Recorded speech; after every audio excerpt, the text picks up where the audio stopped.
హరి ఓం నమస్తే. భాగవతం. దీంట్లో ఆ ఇంద్రుని సభకి వాళ్ళ గురువు బృహస్పతి వస్తే ఆ గురువుని ఎవ్వరు కూడాను పట్టించుకొనలేదు.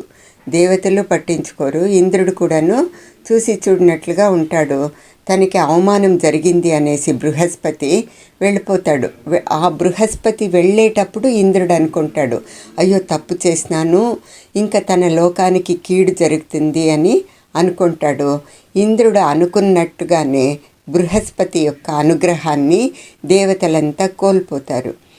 అప్పుడు ఈ విషయాన్ని తెలుసుకొనేసి రాక్షసులు దేవతలపై విజృంభణ చేసి ఆ దేవతల్ని హింసిస్తూ ఉంటారు.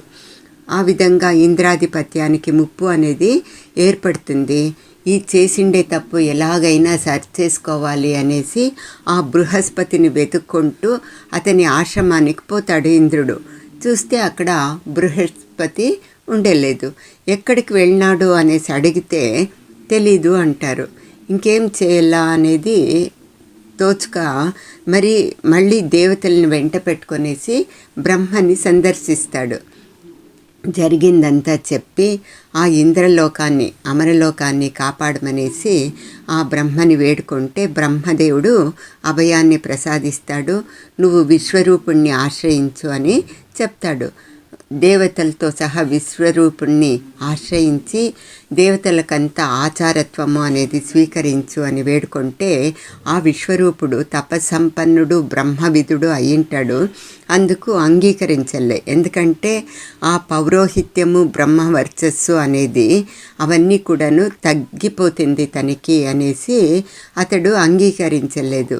అయితే ఇంద్రుడు పదే పదే బతిమాలుతాడు, ప్రాధేయపడితే అప్పుడు విశ్వరూపుడు ఇంకా కాదని లేకుండా ఒప్పుకుంటాడు. దేవతల్ని కాపాడేదానికి సిద్ధమవుతాడు. శుక్రుని విద్యాబలంతో విర్రవీగుతున్న రాక్షసుల్ని అడ్డుకునేదానికి, వారిపైన విజయాన్ని సాధించేదానికి ఇంద్రునికి వైష్ణవ మహావిద్య అనేదాన్ని ప్రసాదిస్తాడు విశ్వరూపుడు. దాని జతలో శ్రీమన్నారాయణ కవచాన్ని కూడాను ఉపదేశిస్తాడు. దాని ప్రభావంతో ఇంద్రుడు రాక్షసులందరినీ కూడాను సంహరిస్తాడు. తనకున్న అడ్డాన్నంతా తొలగించుకుంటాడు.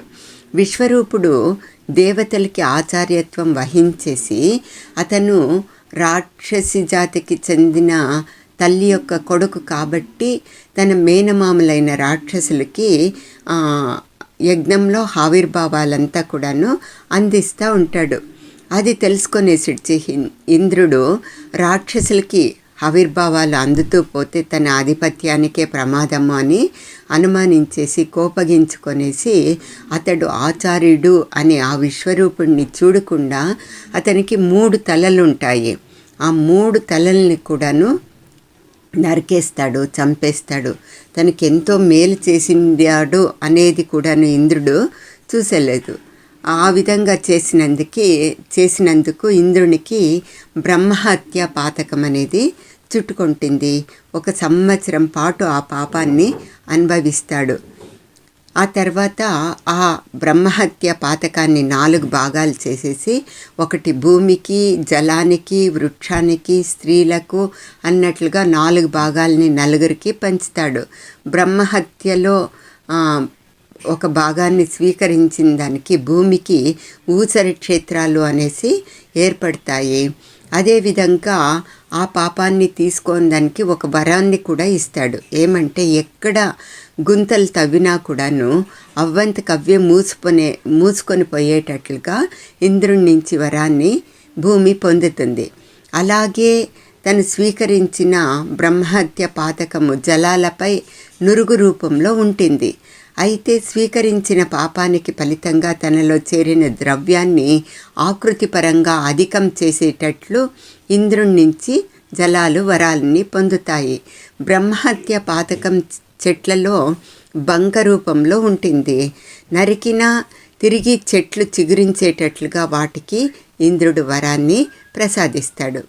స్త్రీలకు ఈ బ్రహ్మహత్య పాతకం అనేది దాని యొక్క ఫలము నెల నెల రజోరూపంలో అనుభవించేట్లుగా అవుతుంది స్త్రీలు. అయితే ఆ పాపాన్ని స్వీకరించిందనకు కృతజ్ఞతతో ప్రసవం అయ్యేంత వరకు గర్భానికి ఎటువంటి ముప్పు రాకూడదు అని సంభోగ సుఖాలు అనుభవించేటట్లుగా స్త్రీలకు వరాన్ని ఇంద్రుడు ప్రసాదిస్తాడు. ఆ విధంగా పాపాన్ని వరాల్ని పంచి ఇచ్చి ఇంద్రుడు బ్రహ్మహత్య పాతకం నుంచి బయటపడతాడు.